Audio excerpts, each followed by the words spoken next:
Drawing a Newman projection of a cyclohexane can be quite a challenge, so let me show you a couple of strategies how you can easily do it every single time. Hey everyone, my name is Victor, I'm a professional chemist and chemistry educator. I make videos about organic chemistry and related topics. Subscribe if you want to see more. So the first strategy that we're going to talk about here today involves drawing a proper chair. And I mean not one of those bow ties or squiggly Harry Potter lines that some students like to draw. No, I mean a proper chair like one of those guys that you see in your textbook.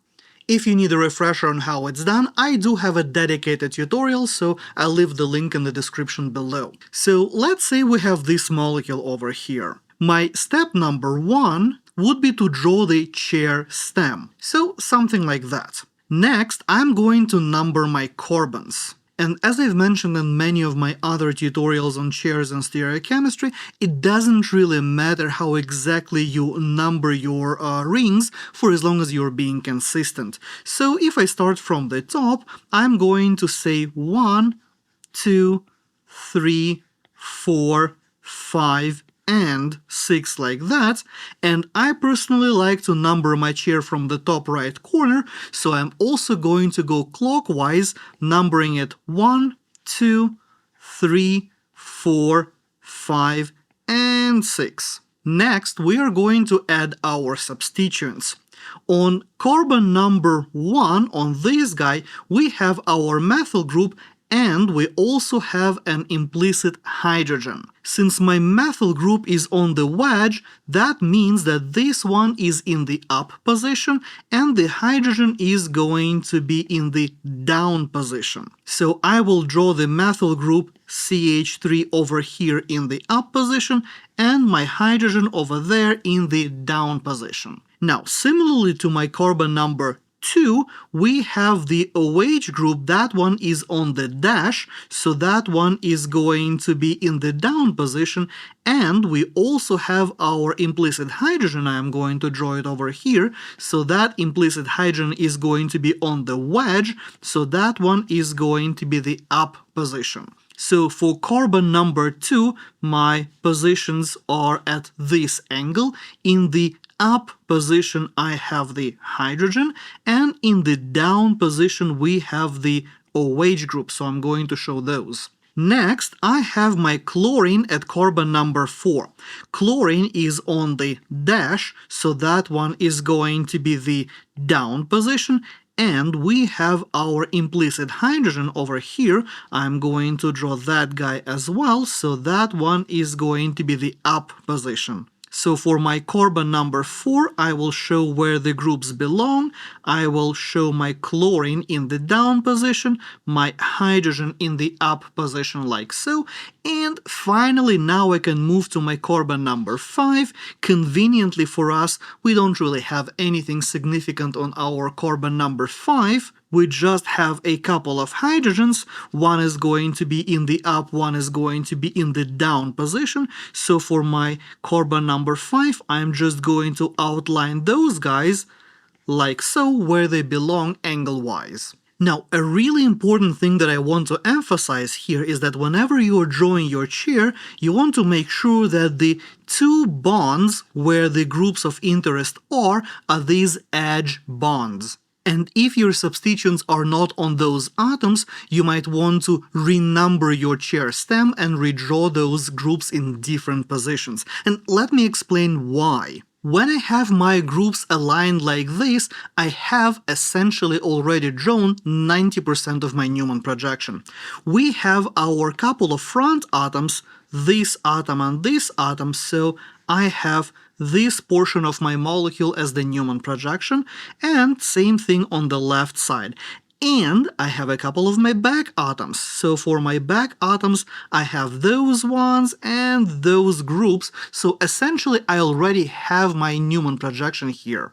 So what I mean by that is that if my atom number 4, my front atom here, and atom number 2, my front atom on the right side, I will draw them right underneath my chair. So for these ones, I have hydrogen right here, I've got my chlorine right there, then I have my atom number 3, I will show it like this so far.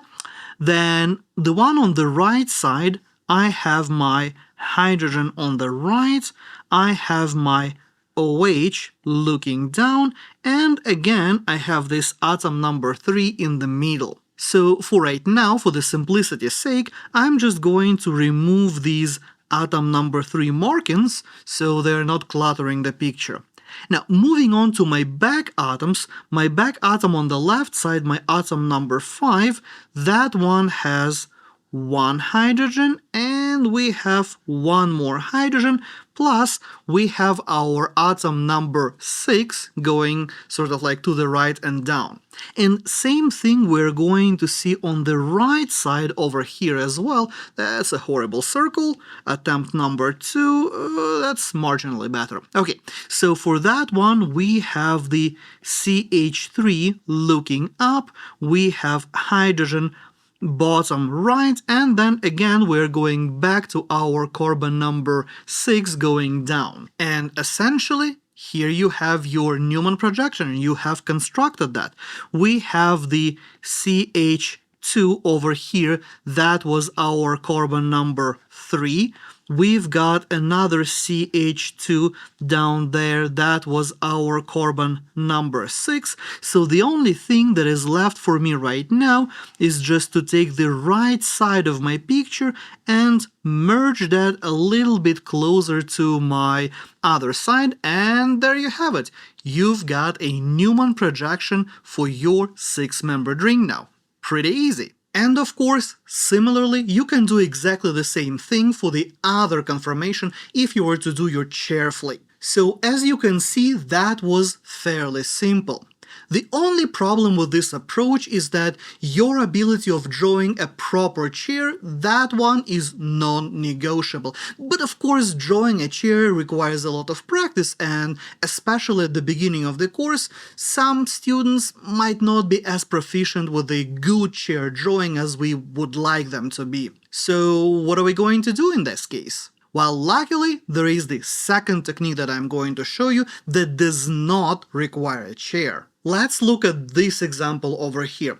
And the first thing that I'm going to do here, I will number my atoms right away. And I will just start with the top carbon, so that one is going to be 1. Then I will go clockwise, 2, 3, 4, 5, and 6. Now, it doesn't really matter how you number your atoms, for as long as you're being consistent. As I've mentioned before, these are just anchor points. They have nothing to do with the IUPAC rules or anything of that sort. Now, in order to be able to draw a Newman projection for this guy, we need to decide which two bonds we are going to be looking at for our Newman projection.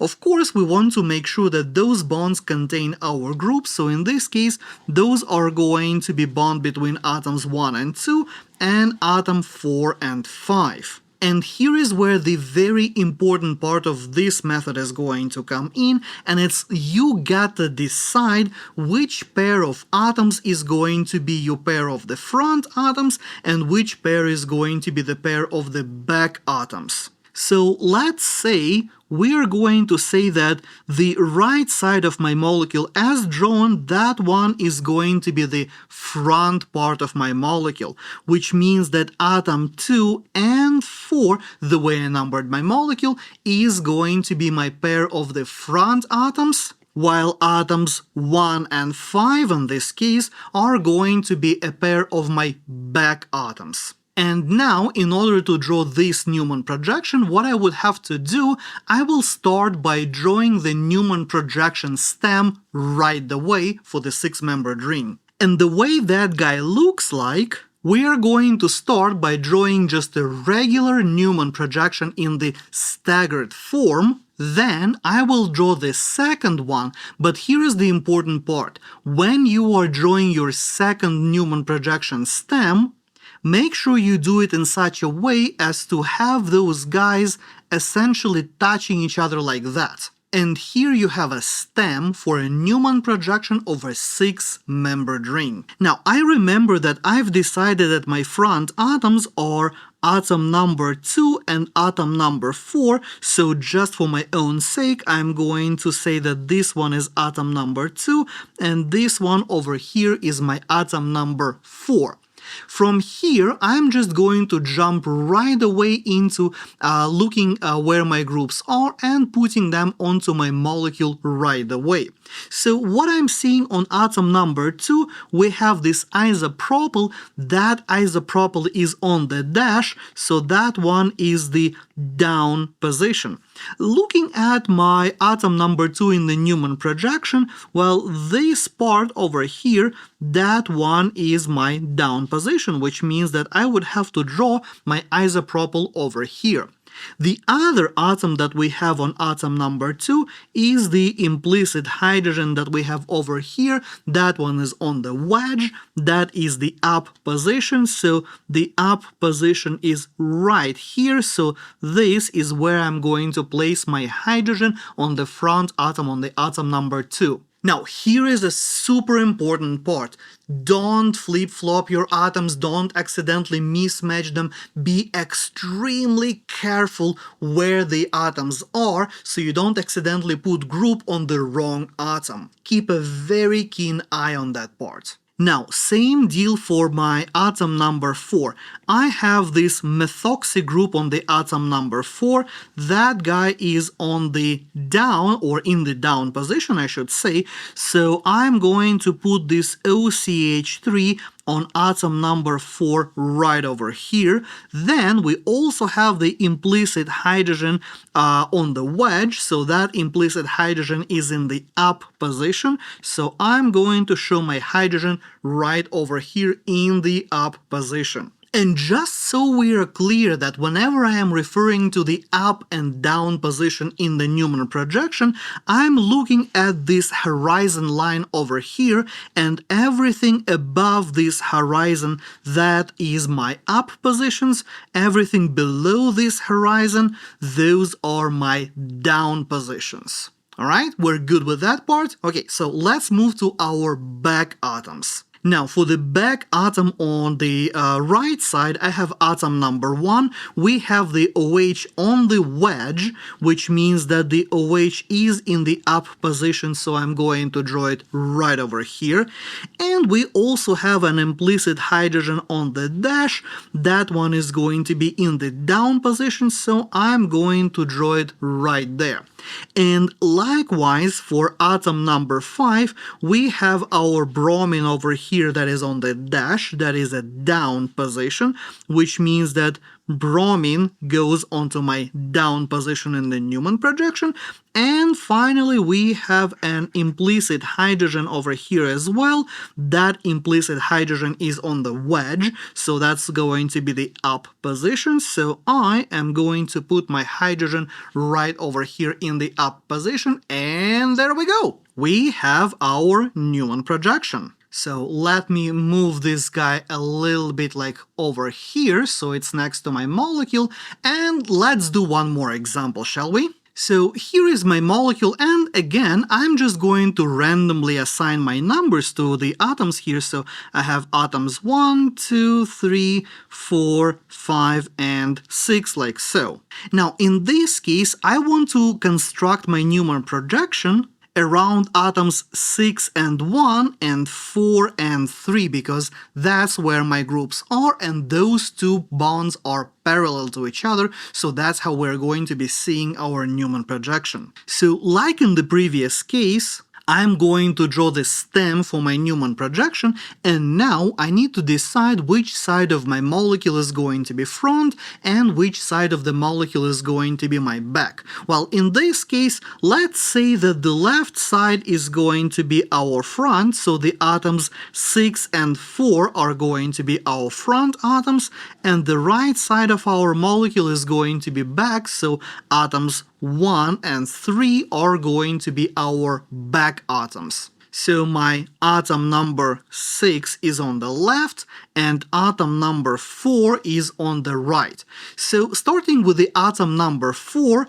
I have this bromine over here. That guy is on the wedge, which means that that is an up position. So I'm going to draw that bromine over here in the up position. We also have the implicit hydrogen there, so I'm going to draw that implicit hydrogen like so, and that implicit hydrogen is on the dash, meaning that that hydrogen is going to be in the down position, so I'm going to draw that hydrogen in the down position like so. For my atom number 6, I have the chlorine in the up position, so I'm going to draw that chlorine here, and we have the isopropyl in the down position on the dash, so we're going to draw our isopropyl just like that. Then on atom number 1, now we're moving to the back atoms, so for atom number 1 we have OH in the up position, so I'm going to draw that OH. We also have the implicit hydrogen over there, so I'm going to draw that implicit hydrogen on the dash in the down position. And moving to carbon number 3, well, that guy just has a couple of hydrogens there. There is nothing really to decide, so I'm going to show one hydrogen in the up position, one hydrogen in the down position, and voila! You have your 6-membered ring drawn in the Newman projection now. So as you can see, drawing a Newman projection of a 6-membered ring might sound difficult, but in reality it's not that big of a deal at all. If you found this video useful, boop the like button, leave me a comment below, subscribe for more, and I will see you next time!